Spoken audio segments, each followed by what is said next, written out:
Surely you all know the situation. You've had an argument or discussion during the day, and now, hours later, you are standing under the shower, thinking of all the good arguments that you missed during the discussion. Or maybe even worse, you're laying in bed, annoyed about the fact that you never mentioned all the good arguments you've prepared in advance. But have you ever asked yourself why this is? I think it can be traced back to two causes. Firstly, you may have had just not enough time during the heated discussion to find new arguments. And secondly, the stress situation impaired your ability to think clearly. I was a passionate debater my entire life. In the past, I was even worse than I am today. I wanted to discuss everything with everyone.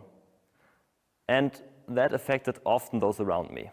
For example, once my teacher said to me that she was sorry for my mom because I debate so much. And to be honest, in retrospect, I do feel a little sorry for her too. You can imagine that discussing everything with everyone was not always well received. I realized relatively quickly that although I have a lot of fun discussing things, the person opposite me often doesn't enjoy it at all. For me, a debate was always like a game of rhetoric and logic. Rhetoric, shaping the language to present my arguments in the best way possible. And logic, being the detection of weaknesses and errors in the argumentation of my opponent, as I often quote them in my head. With this approach, I was very successful. I got great feedback. And also with this playful approach, I was always quite objective, I'd say. But I had a big problem. I debated to debate. I debated to emerge as the winner of a debate. But that's not what the debate is about. And that's the thought I want to leave you with. Treat a debate like a skill game, and you will have immediately less stress in the next discussion. No more inner nervousness, no dry mouth. Because it's not about life and death. It's about a game of logic and rhetoric.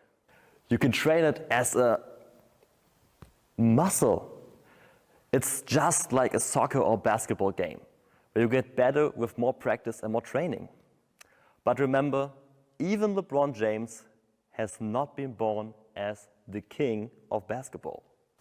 Years later, I made another discovery. I discovered that having a debate is not about winning like in a basketball or soccer game, but instead it's about finding the best possible solution to a problem. Whether it's deciding what approach to take at your new work project, or choose where to get dinner with your girlfriend. It's not about pushing your own viewpoint. It's about finding the best solution. Especially with a girlfriend, you really don't win anything if you push your own opinion and discuss your girlfriend's opinion away. When I understood this, my attitude towards debates changed fundamentally. I stopped debating what was unnecessary and started to weigh up different arguments in order to find the best possible solution. In the past, I always wanted to knock out my opponent. Of course, only argumentatively and verbally. But with this mind shift, my viewpoint has changed. But how can you prevent the frustration in the shower and the sleepless nights in the bed with this knowledge in the future? Let's summarize. Looking at debates as a skill game will help you to remain objective and not get personally attacked. It also helps you to improve by describing two skills you can train: logic, reasoning, recognizing patterns, and connections. And rhetoric, the skill of shaping the language the way you want. The mindset shift that you are not fighting against each other, but instead working together to show each other different perspectives and arguments will help you stay confident. everything you say can help uncover potential blind spots in your partner and find a better solution to the problem. In your next debate, remember that in most cases, a debate is a skill game of rhetoric and logic. There are no winners, there are no losers. It's only the shared goal of finding the best possible solution to a problem. What you say really matters.